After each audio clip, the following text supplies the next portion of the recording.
Vous savez ce qui me terrifie vraiment en tant que psychiatre après 40 ans de carrière à écouter les histoires de milliers de personnes, ce n'est pas la mort elle-même, non, c'est cette chose bien plus insidieuse qui ronge tant de femmes magnifiques que je rencontre dans mon cabinet, cette peur paralysante de devenir invisible, de perdre toute vitalité, de s'éteindre lentement avant même d'avoir vraiment vécu. J'ai vu des femmes brillantes, accomplies, absolument remarquables, se recroqueviller sur elles-mêmes après 70 ans, comme si leur vie n'avait plus aucune valeur, comme si elles n'étaient plus dignes d'être désirées, respectées, aimées. Et vous savez quoi ? C'est un mensonge absolu, un mensonge que notre société patriarcale nous a vendu pendant des décennies et que trop de femmes ont fini par croire. Laissez-moi vous raconter quelque chose qui m'a profondément marqué il y a quelques mois. Une patiente est entrée dans mon cabinet, elle s'appelait Françoise, 73 ans, élégante, cultivée, une ancienne professeure de littérature. Elle s'est assise en face de moi et les premières paroles qu'elle a prononcées m'ont fendu le cœur. Elle m'a dit « Christophe, je crois que ma vie est terminée, mon mari m'a quitté pour une femme de 45 ans, mes enfants sont occupés avec leur propre vie et quand je me regarde dans le miroir, je ne vois qu'une vieille femme fatiguée qui n'a plus rien à offrir au monde. » J'ai senti cette douleur dans sa voix, cette résignation qui était en train de la consumer de l'intérieur. Et savez-vous ce qui m'a le plus choqué ? Ce n'était pas son histoire en soi, malheureusement, j'en entends des similaires presque chaque semaine, non, c'était le fait qu'elle avait intériorisé ce message toxique selon lequel une femme, après 70 ans, n'a plus de valeur. Vous vous levez le matin, vous regardez votre reflet dans la glace de la salle de bain et peut-être que vous voyez ces rides autour de vos yeux, ces cheveux gris que vous avez arrêté de teindre parce que franchement, c'est épuisant de lutter contre la nature. Et peut-être que vous vous demandez combien de temps il vous reste vraiment. Pas seulement combien d'années vous allez vivre, mais combien d'années vous allez vraiment vivre avec passion, avec désir, avec cette étincelle dans les yeux qui fait que les gens se retournent sur votre passage. Vous préparez votre café, vous écoutez les informations à la radio qui parlent encore une fois de l'espérance de vie qui augmente, des centenaires qui deviennent de plus en plus nombreux, et vous vous dites peut-être oui, mais dans quel état ? Est-ce que je vais finir mes jours dans une maison de retraite à regarder la télévision en attendant que mes enfants daignent me rendre visite une fois par mois? Est-ce que je vais perdre ma mémoire, ma dignité, mon autonomie? Est-ce que je vais devenir un fardeau? Ces questions sont absolument légitimes et si vous vous les posez, c'est que vous êtes vivante, que vous avez encore cette flamme en vous qui refuse de s'éteindre. Mais voilà le problème et c'est là que je veux que vous m'écoutiez très attentivement parce que ce que je vais vous dire pourrait littéralement transformer votre vie. Le problème, c'est que la plupart des femmes de votre génération ont été conditionnées à croire que leur valeur diminue avec l'âge, que leur désirabilité s'évapore après la ménopause, que leur pertinence sociale disparaît quand elles ne sont plus dans la vie active. Et ce conditionnement est tellement profond, tellement ancré dans notre culture que même les femmes les plus intelligentes, les plus accomplies finissent par y succomber. Alors avant d'aller plus loin, je veux que vous fassiez quelque chose pour moi, quelque chose de très simple mais d'incroyablement puissant. Si vous regardez cette vidéo et que vous sentez au fond de vous cette petite voix qui vous dit que oui, vous méritez de vivre pleinement jusqu'à votre dernier souffle, que oui, vous avez encore tellement à offrir au monde, que oui, vous êtes précieuse et désirable exactement comme vous êtes maintenant, parce que ce simple geste, cet engagement envers vous-même, c'est déjà une déclaration d'intention. C'est vous qui dites à l'univers « je refuse de devenir invisible, je refuse de me laisser éteindre, je choisis la vitalité, je choisis la vie ». Et croyez-moi, dans un monde qui essaye constamment de vous convaincre que vous n'êtes plus assez, ce geste de rébellion est absolument révolutionnaire. Maintenant, revenons à ce qui nous amène ici aujourd'hui. Ces 9 signes qui peuvent littéralement prédire combien d'années supplémentaires vous pourriez vivre après 70 ans, mais pas seulement vivre dans le sens biologique du terme, non, vivre avec cette intensité, cette présence, cette capacité à savourer chaque instant qui fait toute la différence entre exister et vraiment vivre. Parce que voyez-vous, après 40 ans de pratique clinique, après avoir accompagné des centaines de personnes dans leur vieillissement, j'ai découvert quelque chose d'absolument fascinant. Il existe des marqueurs, des signes précurseurs qui distinguent celles et ceux qui vont s'épanouir magnifiquement dans leur grand âge de ceux qui vont lentement dépérir. Et la bonne nouvelle, la nouvelle absolument extraordinaire, c'est que la plupart de ces signes ne dépendent pas de votre génétique, de votre compte en banque ou de votre chance. Non, ils dépendent de choix que vous pouvez faire dès aujourd'hui, dès maintenant, en écoutant cette vidéo. Mais Avant de vous révéler ces signes, je dois vous parler de quelque chose d'inconfortable, quelque chose que vous ne voulez probablement pas entendre, mais que vous devez absolument comprendre si vous voulez vraiment transformer votre vie. Parce que voilà la vérité brutale. Si vous ne changez rien à votre façon de penser, à vos habitudes, à votre rapport à vous-même et au monde, si vous continuez à vous laisser porter par cette croyance toxique selon laquelle votre meilleure vie est derrière vous, alors, je peux vous prédire avec une certitude presque scientifique ce qui va se passer. Vous allez lentement vous retirer du monde, vous allez arrêter de prendre soin de vous parce que vous vous direz à quoi bon, vous allez refuser les invitations parce que vous penserez que vous n'avez plus rien d'intéressant à apporter, vous allez regarder les autres vivre pendant que vous vous contentez de survivre. Et savez-vous ce qui est le plus tragique dans tout ça ? Ce n'est même pas que vous allez perdre des années de vie, même si c'est déjà terrible en soi, non ? C'est que vous allez perdre la vie dans vos années. Vous allez vous réveiller un matin à 80 ans, si vous avez cette chance, et vous allez réaliser avec une clarté déchirante que vous avez passé les 10 dernières années à attendre la mort au lieu de célébrer la vie. Vous allez voir ces femmes autour de vous, celles qui ont fait des choix différents, qui rayonnent encore, qui sont entourées, désirées, respectées, qui voyagent, qui apprennent, qui aiment et qui sont aimées. Et vous allez vous demander pourquoi ce n'est pas vous. Pourquoi vous avez choisi de vous effacer alors que vous auriez pu briller? Et pendant ce temps, si vous aviez un compagnon qui vous a quitté, il sera peut-être en train de construire une nouvelle vie avec quelqu'un d'autre, quelqu'un qui n'a pas nécessairement plus de qualité que vous, qui n'est pas nécessairement plus belle ou plus intelligente, mais qui simplement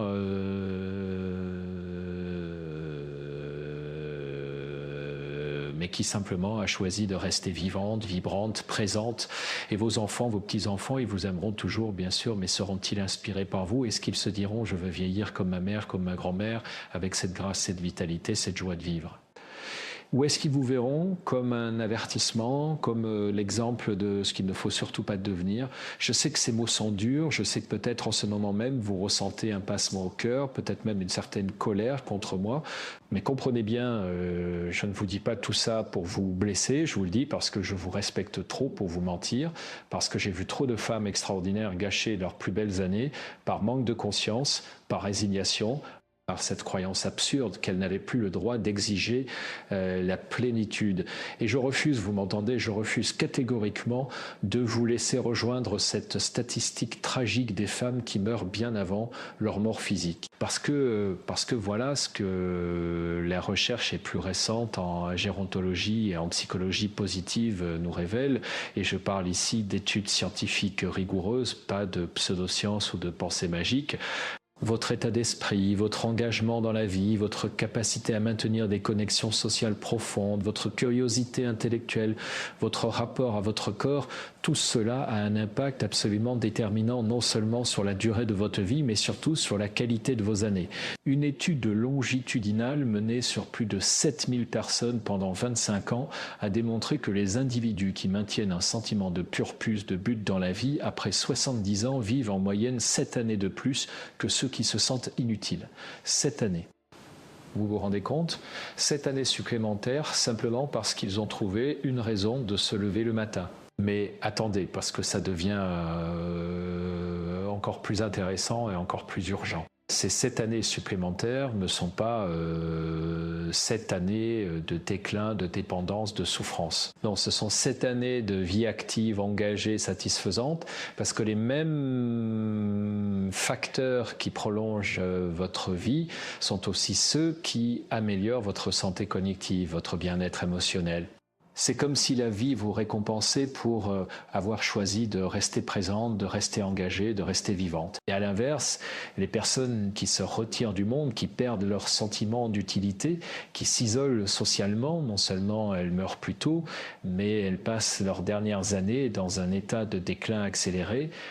Elles perdent leur autonomie plus rapidement, elles développent des troubles cognitifs plus précocement, elles souffrent davantage de dépression et d'anxiété. Alors imaginez un instant, vraiment visualiser cette scène avec moi. Imaginez que vous continuez sur votre trajectoire actuelle, que vous ne faites rien de ce que je vais vous enseigner dans cette vidéo.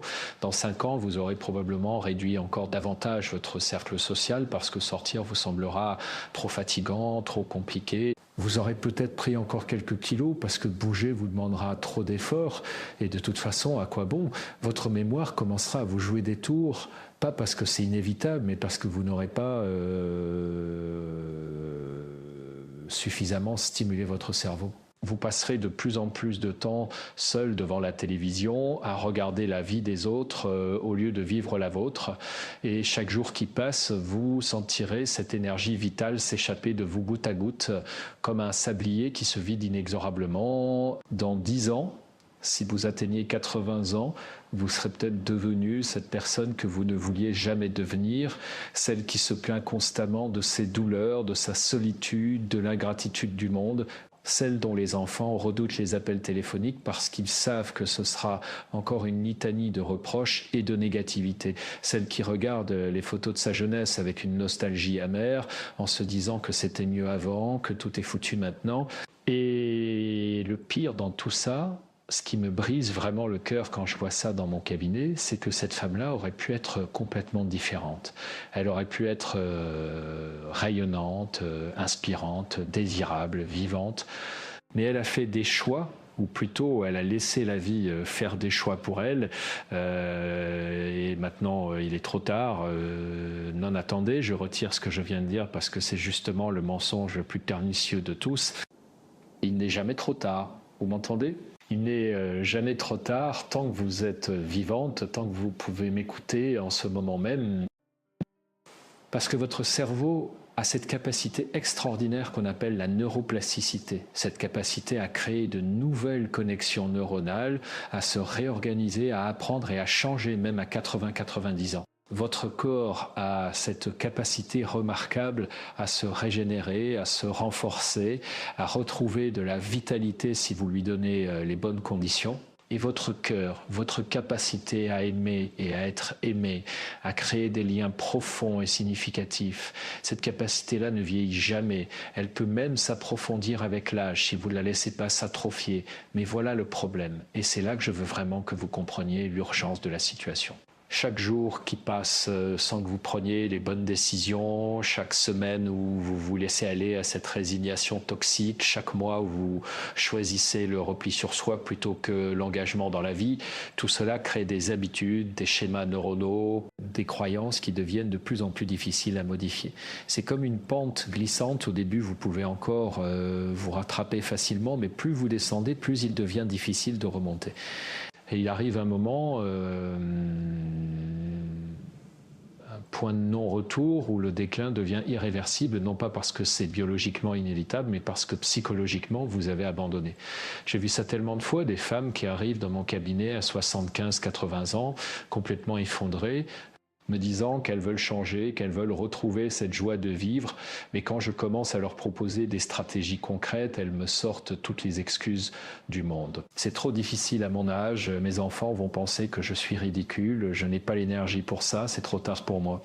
Et vous savez ce que je leur réponds ? Je leur dis que ces excuses sont exactement la raison pour laquelle elles sont dans l'état où elles sont, que tant qu'elles continueront à se raconter cette histoire selon laquelle elles sont trop vieilles, trop fatiguées, trop quelque chose pour vivre pleinement, elles resteront prisonnières de cette vie étriquée qui les étouffe. Parce que comprenez bien, c'est absolument crucial, vos pensées créent votre réalité. Ce n'est pas du développement personnel à 2 balles, c'est de la neuroscience pure et dure. Quand vous vous répétez constamment que vous êtes vieille, fatiguée, que votre vie est finie, votre cerveau prend ces informations au sérieux et commence à créer une réalité qui correspond à ses croyances. Votre système nerveux se met en mode économie d'énergie, votre production d'hormones du bien-être diminue, votre système immunitaire s'affaiblit, votre posture se voûte, votre démarche ralentit.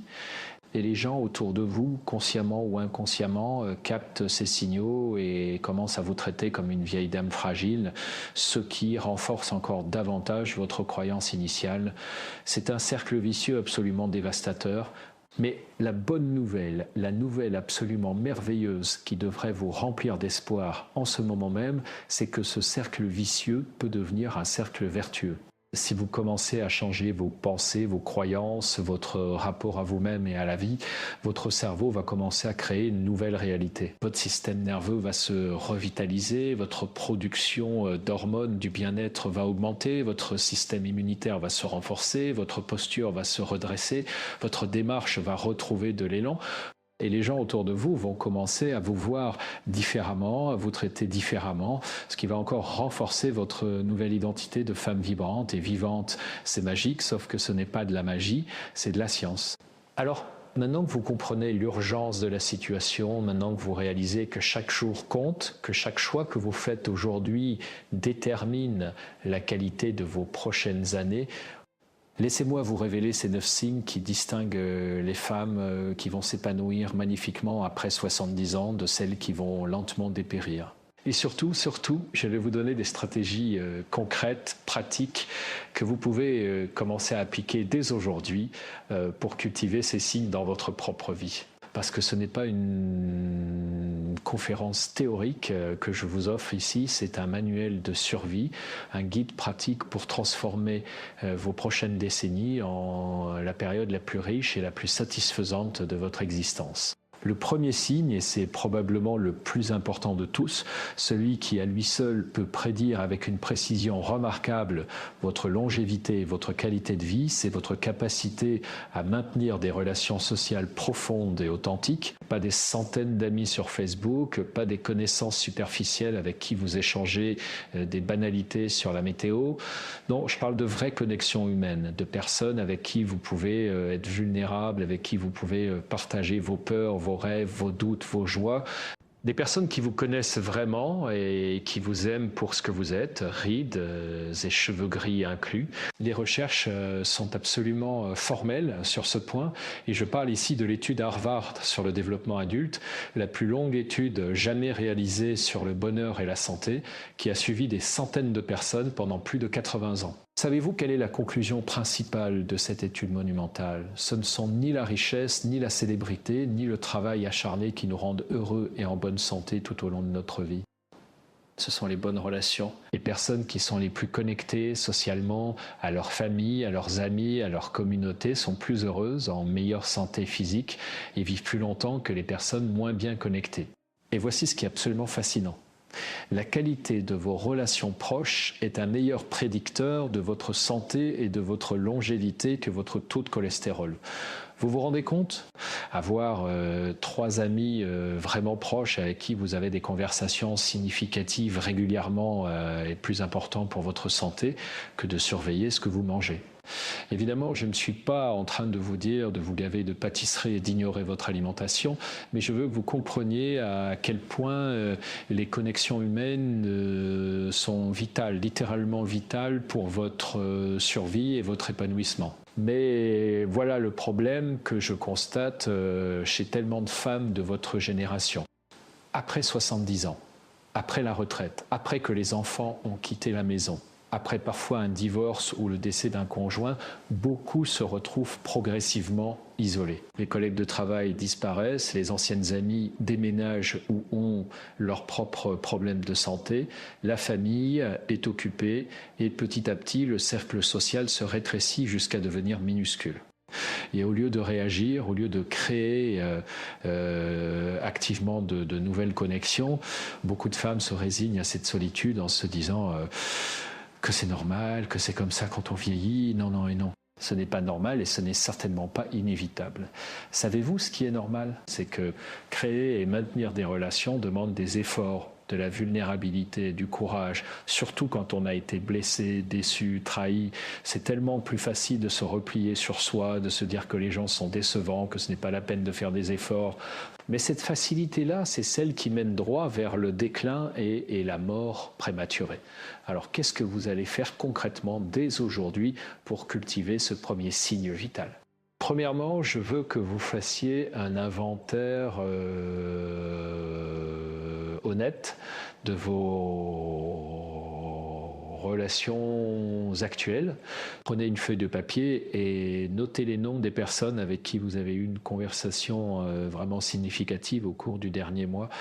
Pas un échange de politesse, pas une discussion sur le temps qu'il fait, mais une vraie conversation où vous avez partagé quelque chose de personnel, où vous vous êtes senti, vu et entendu. Si vous en avez moins de 3, vous êtes en zone de danger et il est urgent d'agir. Deuxièmement, identifiez une personne de votre entourage avec qui vous aimeriez approfondir la relation. Peut-être une ancienne amie que vous avez perdue de vue, peut-être une voisine sympathique avec qui vous n'avez jamais vraiment pris le temps de discuter, peut-être même un membre de votre famille avec qui la relation est restée superficielle. Et voici ce que je veux que vous fassiez. Et je sais que ça va vous demander du courage. Je veux que vous l'appeliez cette semaine, pas dans un mois, cette semaine, et que vous lui proposiez de vous retrouver pour un café, pour une promenade, pour une activité que vous pourriez faire ensemble. Et quand vous serez ensemble, et c'est là que ça devient vraiment important, je veux que vous soyez vulnérables. Pas de masque, pas de façade sociale, pas de conversation superficielle. Partagez quelque chose de vrai, quelque chose qui vous tient à cœur, quelque chose qui vous fait peur peut-être, parce que c'est dans cette vulnérabilité partagée que naissent les vraies connexions, celles qui nourrissent votre âme et prolongent votre vie. Oui, ça fait peur, oui, vous risquez d'être jugé ou rejeté, mais vous savez quoi ? Ce risque-là est infiniment moins dangereux que la certitude de la solitude et de l'isolement. Troisièmement, rejoignez un groupe, un club, une association où vous pourrez rencontrer régulièrement des personnes qui partagent un intérêt commun avec vous. Peu importe que ce soit un club de lecture, un cours de yoga, un groupe de bénévoles, un atelier de peinture, l'important c'est que ce soit quelque chose qui vous intéresse vraiment et qui vous oblige à sortir de chez vous régulièrement. Parce que, voyez-vous, les amitiés ne se créent pas dans l'abstrait, elles se créent dans la répétition, dans le partage d'expériences communes, dans ces moments informels avant et après l'activité où on discute de tout et de rien. S'il vous plaît, ne me sortez pas l'excuse que vous êtes trop vieille pour vous faire de nouvelles amies, que c'est trop compliqué à votre âge. J'ai des patientes de 80 ans qui se sont fait des amis extraordinaires en rejoignant des clubs de marche, des ateliers d'écriture, des groupes de discussion. La capacité à créer des liens n'a pas d'âge. Seule votre croyance qu'il est trop tard vous empêche de le faire. Alors décidez maintenant, aujourd'hui, que vous allez rejoindre un groupe dans les 2 prochaines semaines. Pas dans 6 mois, dans 2 semaines. Trouvez-le sur Internet, renseignez-vous à la mairie, demandez autour de vous, mais faites-le. Le deuxième signe qui prédit une longévité exceptionnelle après 70 ans, c'est votre capacité à maintenir un sentiment de purpose, de but, de raison d'être. Les Japonais ont un mot magnifique pour ça, ils l'appellent l'ikigai, cette raison de se lever le matin, cette chose qui donne du sens à votre existence. Et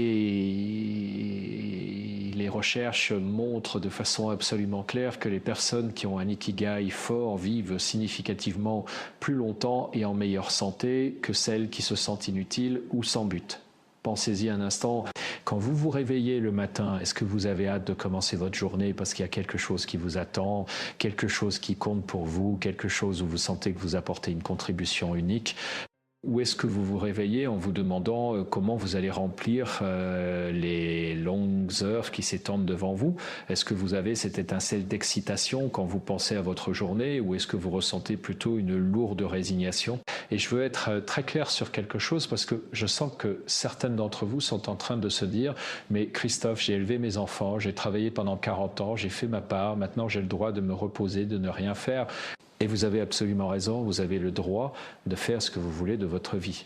Mais voilà la question que je veux que vous vous posiez très honnêtement. Est-ce que ce repos, ce rien faire, est-ce que ça vous rend vraiment heureuse ?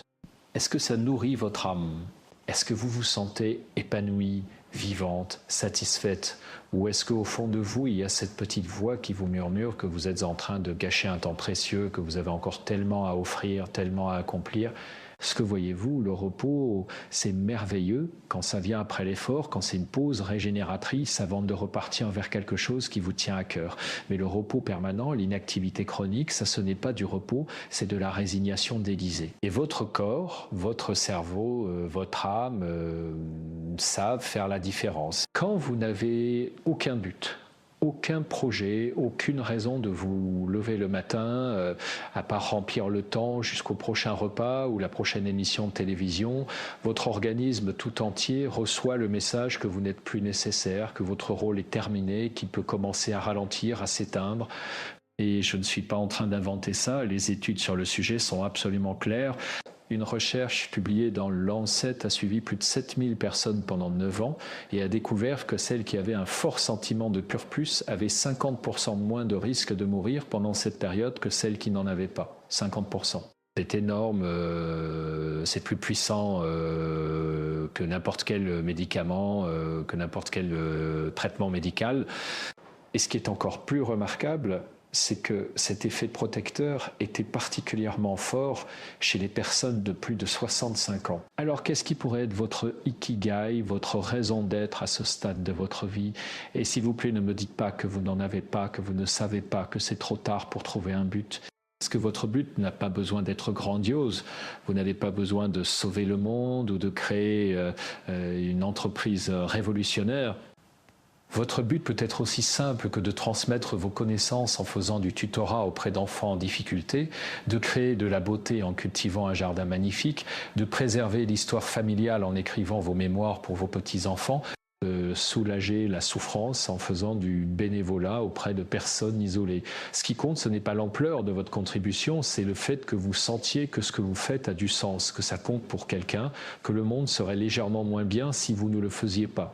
Et laissez-moi vous dire quelque chose qui va peut-être vous surprendre. Souvent, les femmes de votre âge ont beaucoup plus à offrir maintenant qu'elles n'en avaient à 30 ou 40 ans.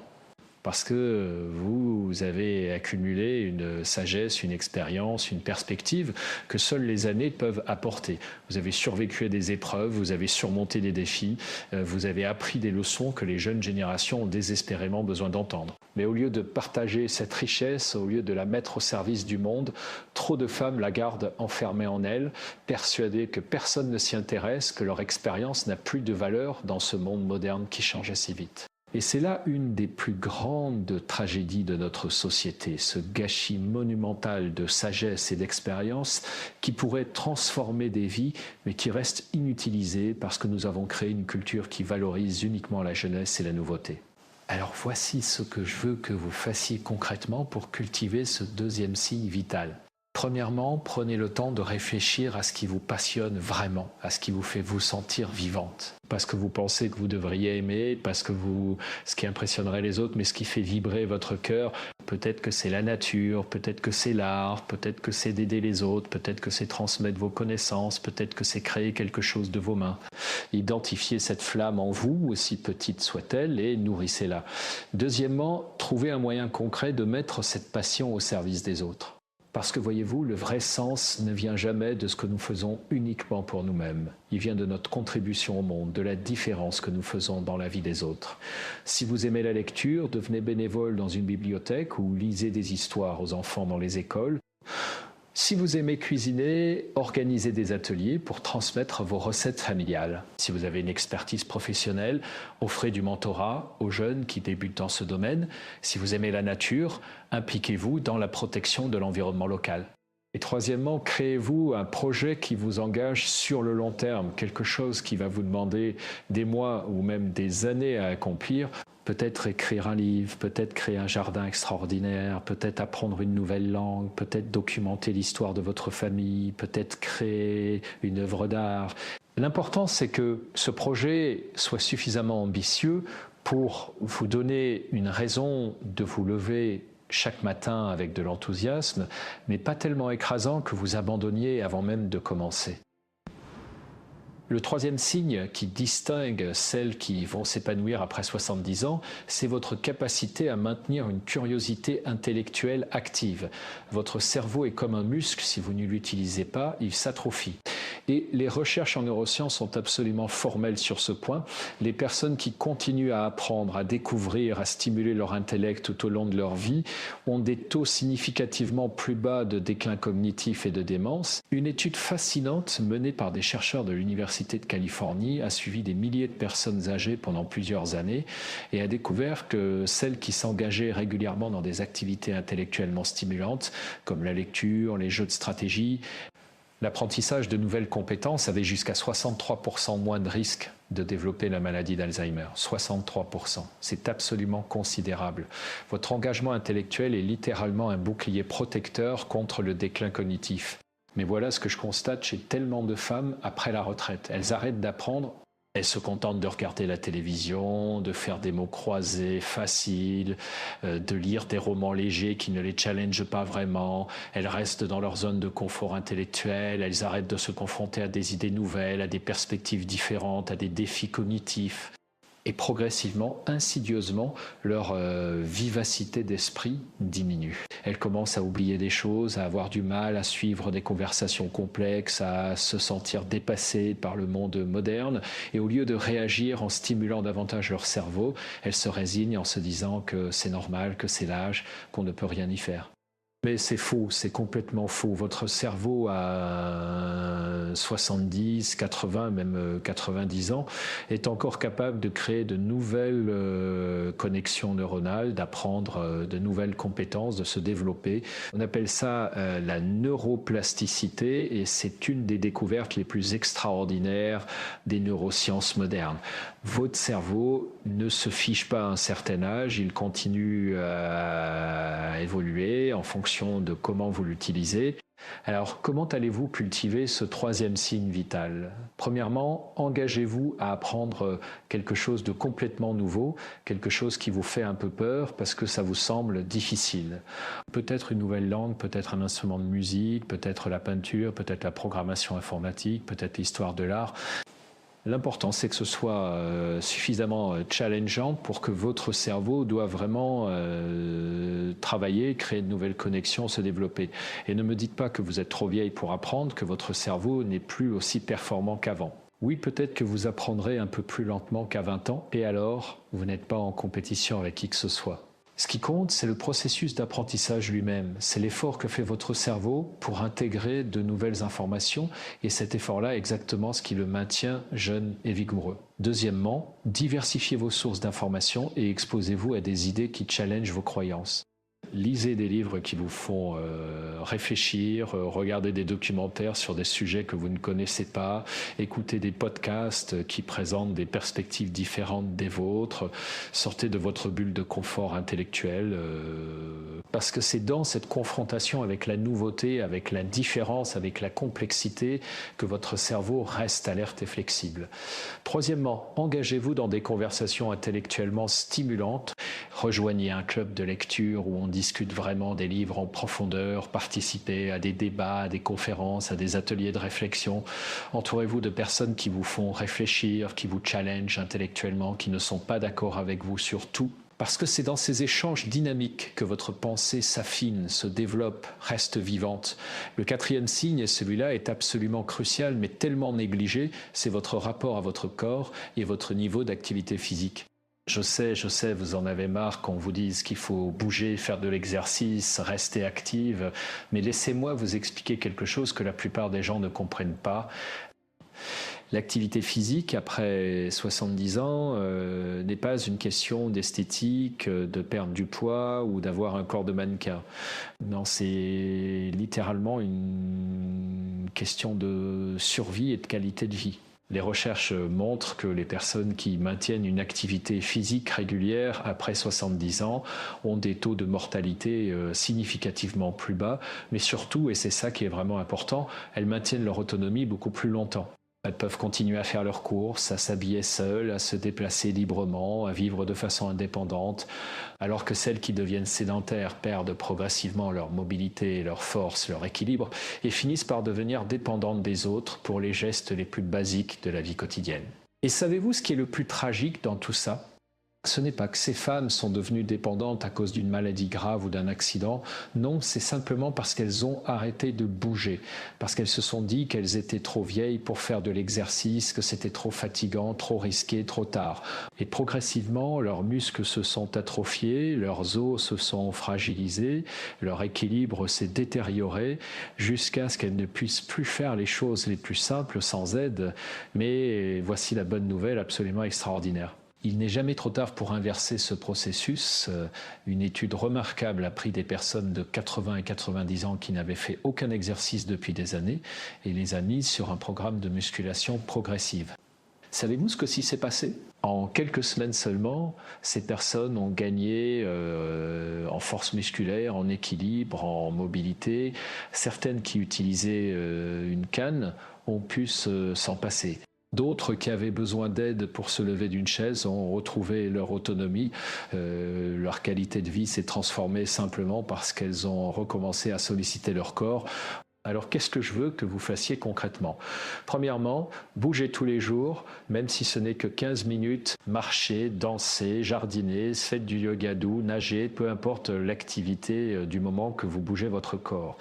Et s'il vous plaît, ne me dites pas que vous n'avez pas le temps, que vous êtes trop fatigué. Vous avez le temps pour regarder la télévision pendant des heures, vous pouvez trouver 15 minutes pour bouger. Et quant à la fatigue, savez-vous ce qui est paradoxal? L'activité physique vous donne de l'énergie, elle ne vous en enlève pas. Plus vous bougez, plus vous aurez envie de bouger. Plus vous restez immobile, plus vous serez fatigué. Deuxièmement, travaillez spécifiquement votre force musculaire et votre équilibre. Parce que c'est ça qui va déterminer si vous allez rester autonome ou devenir dépendante. Vous n'avez pas besoin de soulever des poids énormes à la salle de sport. Vous pouvez faire des exercices simples à la maison avec votre propre poids corporel. Se lever d'une chaise sans utiliser les bras, tenir en équilibre sur une jambe, faire des squats en tenant le dossier d'une chaise, monter et descendre des escaliers.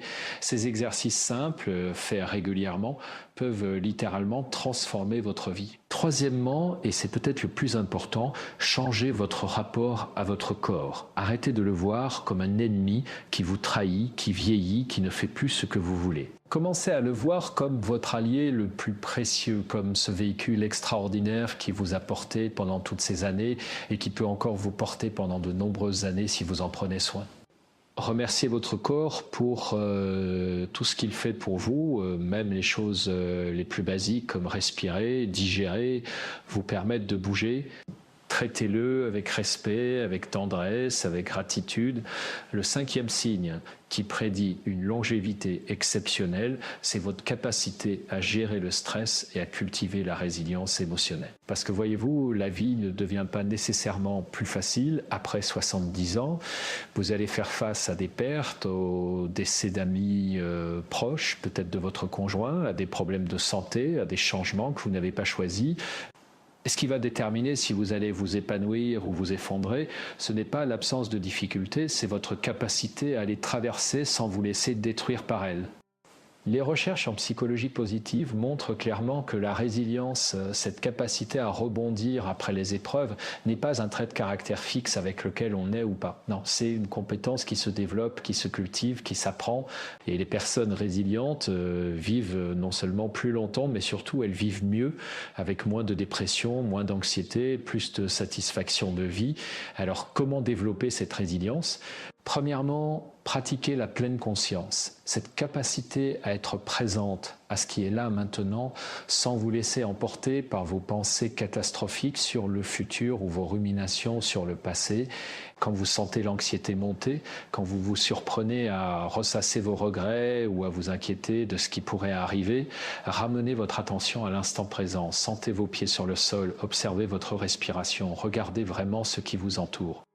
Cette pratique simple, faite régulièrement, peut transformer complètement votre rapport au stress. Deuxièmement, cultivez la gratitude de façon intentionnelle. Chaque soir, avant de vous coucher, notez 3 choses pour lesquelles vous êtes reconnaissante ce jour-là. Pas des choses extraordinaires nécessairement, mais des petits moments de grâce, de beauté, de connexion, le sourire d'un inconnu, le goût de votre café du matin, la lumière du soleil sur les arbres, un appel téléphonique avec une amie. Cette pratique recable littéralement votre cerveau pour remarquer le positif plutôt que de se focaliser uniquement sur le négatif. Troisièmement, développez votre capacité à donner du sens aux épreuves que vous traversez. Au lieu de vous demander pourquoi ça m'arrive à moi, demandez-vous qu'est-ce que cette épreuve peut m'enseigner, comment puis-je grandir à travers elle, comment puis-je utiliser cette expérience pour aider d'autres personnes qui traversent quelque chose de similaire. Cette capacité à transformer la souffrance en sagesse, la difficulté en force, c'est l'essence même de la résilience, c'est votre attitude face au vieillissement lui-même. Et ça peut sembler paradoxal, mais restez avec moi parce que c'est absolument fascinant. Les recherches montrent que les personnes qui ont une vision positive du vieillissement vivent en moyenne 7 ans et demi de plus que celles qui ont une vision négative. 7 ans et demi simplement parce qu'elles croient que vieillir peut être une expérience. Une étude extraordinaire menée par la psychologue Becca Levy-Ayel a suivi des centaines de personnes pendant plus de 20 ans et a découvert que celles qui avaient des croyances positives sur le vieillissement à l'âge mûr avaient significativement moins de problèmes cardiaques, moins de déclin cognitif et vivaient plus longtemps que celles qui avaient des croyances négatives. Et cet effet persistait même après avoir contrôlé tous les autres facteurs comme la santé de base, le statut socio-économique et le niveau d'activité physique. Pourquoi ? Parce que vos croyances sur le vieillissement influencent directement vos comportements. Si vous croyez que vieillir signifie inévitablement décliner, perdre vos capacités, devenir un fardeau, alors vous allez inconsciemment adopter des comportements qui vont créer cette réalité. Vous allez arrêter de prendre soin de vous parce qu'à quoi bon vous allez refuser des opportunités en vous disant que vous êtes trop vieille, vous allez vous retirer progressivement de la vie et votre corps va suivre vos croyances. Mais si vous croyez que vieillir peut être une période de croissance, de sagesse, de liberté nouvelle, alors vous allez adopter des comportements complètement différents. Vous allez continuer à vous challenger, à apprendre, à vous engager dans la vie.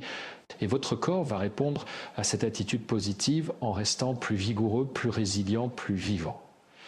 Alors comment cultiver une attitude positive face au vieillissement dans une société qui nous bombarde constamment de messages négatifs ?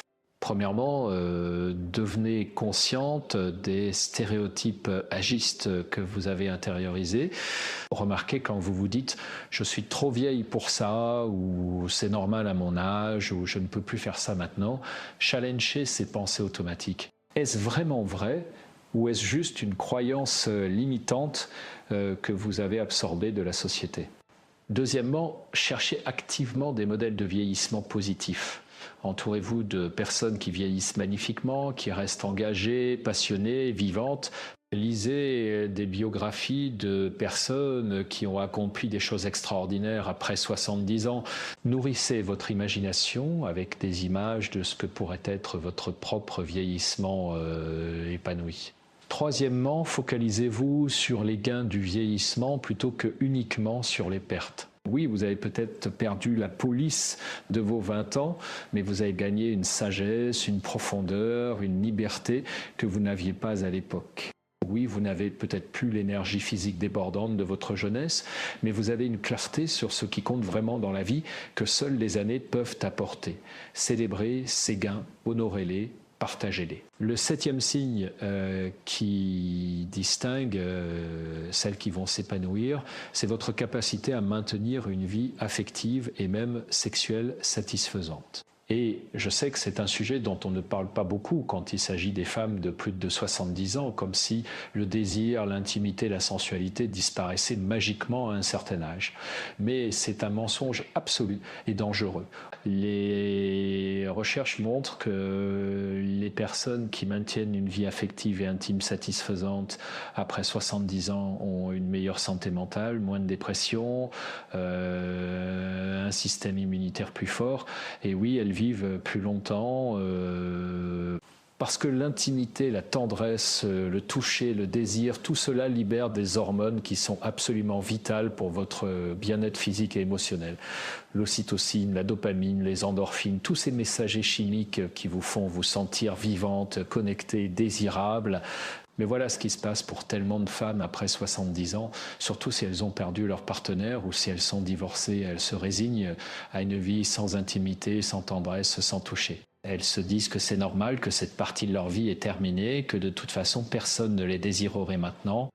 Et progressivement, elles s'assèchent émotionnellement. Elles perdent contact avec leur sensualité, avec leur désirabilité, avec cette partie d'elles-mêmes qui a besoin d'être touchée, caressée, désirée. Et je veux être très clair, je ne suis pas en train de dire que vous devez absolument avoir un partenaire sexuel pour être heureuse et en bonne santé. Ce que je dis, c'est que vous avez besoin de maintenir une connexion avec votre sensualité, avec votre capacité à ressentir du plaisir dans votre corps, avec cette partie de vous qui est un être sensuel et pas seulement une grand-mère grand-mère ou une retraitée. Alors comment cultiver ce 7e signe vital? Premièrement, ne renoncez jamais à votre sensualité. Continuez à prendre soin de votre apparence, non pas pour plaire aux autres, mais parce que ça vous fait du bien. Portez des vêtements qui vous font vous sentir belle, désirable. Mettez du parfum même si vous ne sortez pas. Prenez des bains sensuels avec des huiles parfumées. Dansez seul dans votre salon sur une musique que vous aimez. Maintenez cette connexion avec votre corps comme source de plaisir et pas seulement comme source de douleur ou de limitation. Deuxièmement, si vous êtes en couple, continuez à cultiver l'intimité physique, même si elle prend des formes différentes qu'avant. Les câlins, les caresses, les massages, les baisers, tout cela est absolument vital pour maintenir votre connexion et votre bien-être.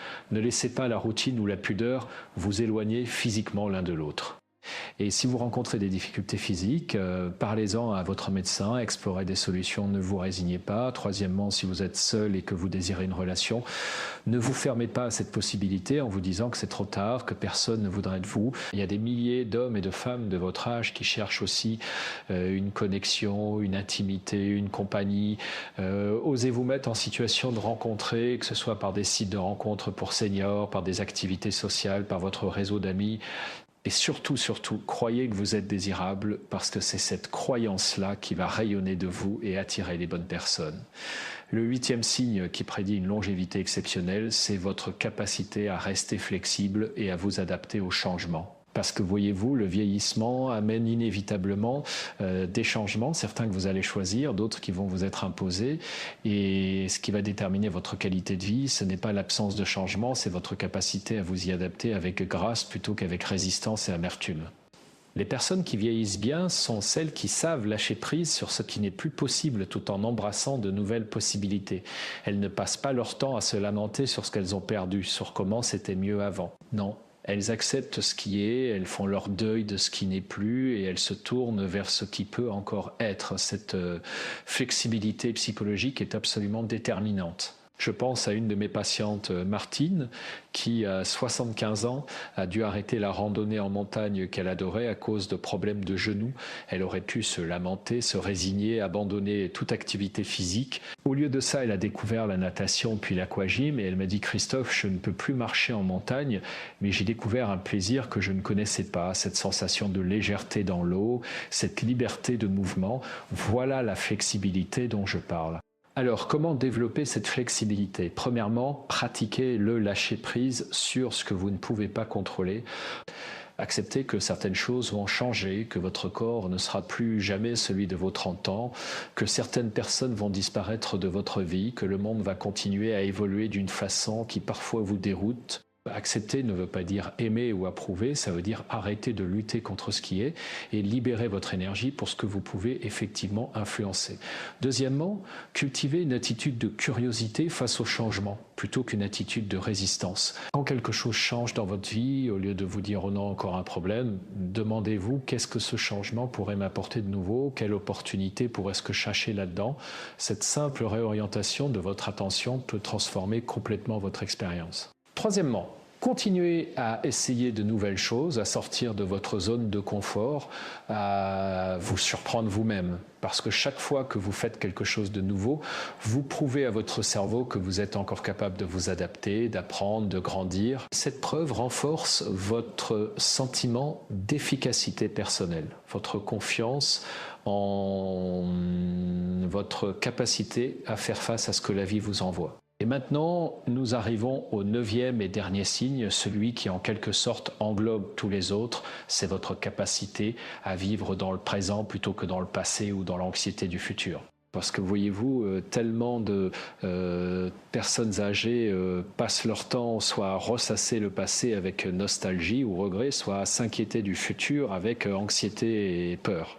Et pendant ce temps, la seule chose qui existe vraiment, le moment présent, leur échappe complètement. Les recherches en pleine conscience montrent de façon absolument claire que les personnes qui vivent davantage dans le moment présent ont moins de stress, moins d'anxiété, moins de dépression, un meilleur système immunitaire et oui, elles vivent plus longtemps et en meilleure santé. Parce que quand vous êtes vraiment présente à ce qui est là maintenant, vous pouvez savourer les petits plaisirs de la vie, vie, vous pouvez vous connecter authentiquement aux personnes autour de vous, vous pouvez ressentir la gratitude pour ce que vous avez plutôt que de vous focaliser sur ce qui vous manque.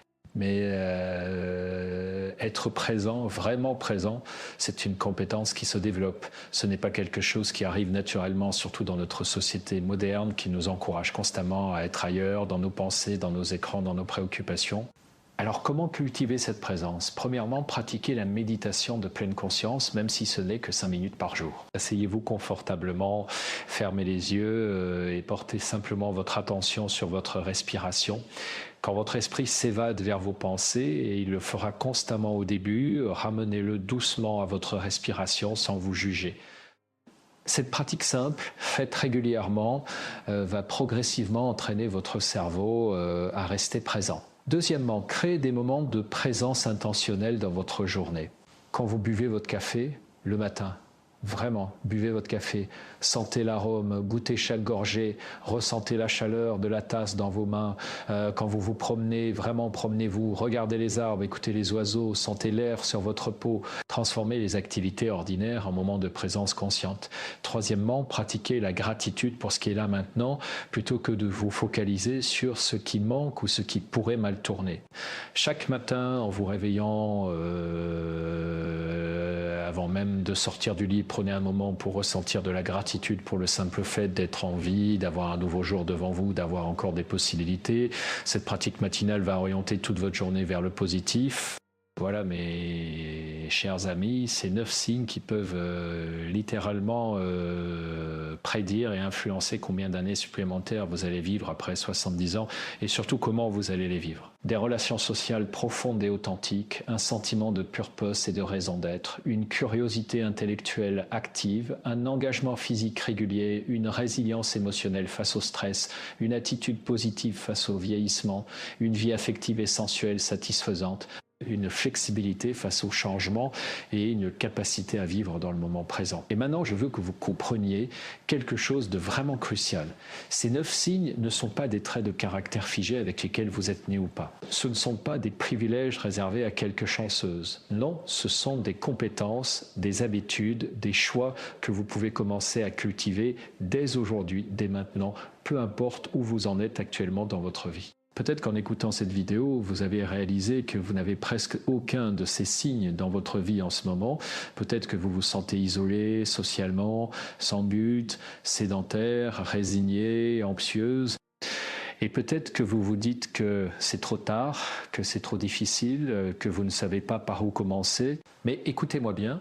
Le simple fait que vous ayez regardé cette vidéo jusqu'ici, le simple fait que vous soyez encore en train de m'écouter après toutes ces minutes, ça prouve quelque chose d'absolument fondamental. Ça prouve qu'il y a encore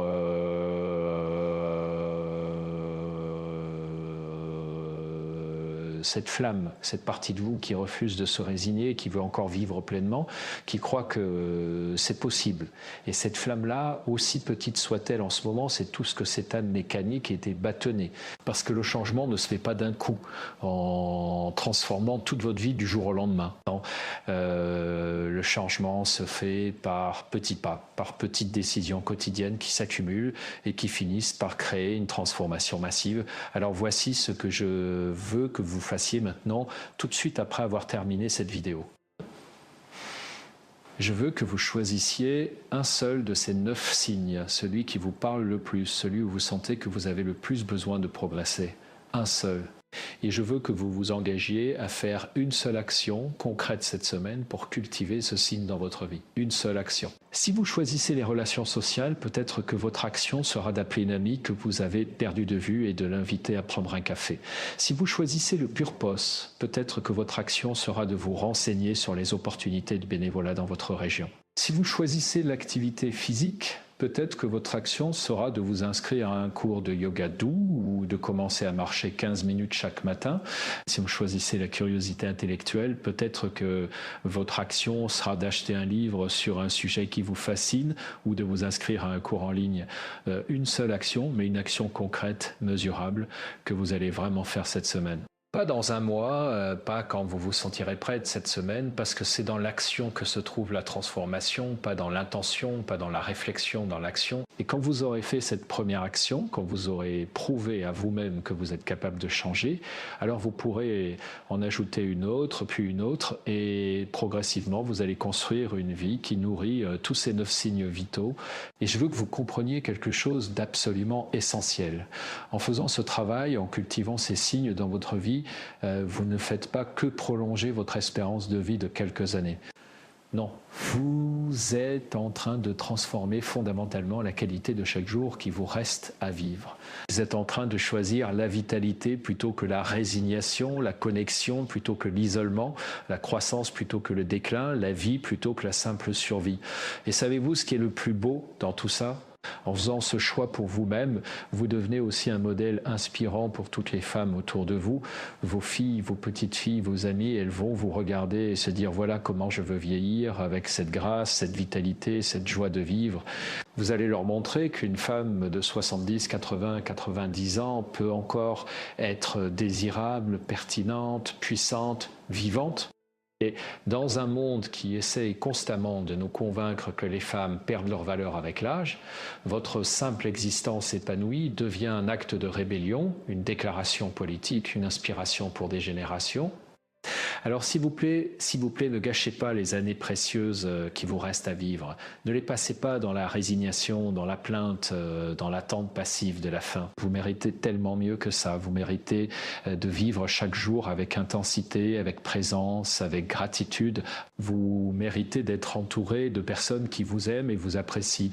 Vous méritez d'avoir un but qui vous fait vous lever le matin avec enthousiasme. Vous méritez de vous sentir vivante dans votre corps, dans votre esprit, dans votre cœur. Et cette vie-là, cette vie pleine et vibrante, elle ne va pas vous tomber dessus par magie. Elle ne va pas arriver parce que vous avez regardé cette vidéo et que vous avez trouvé ça intéressant.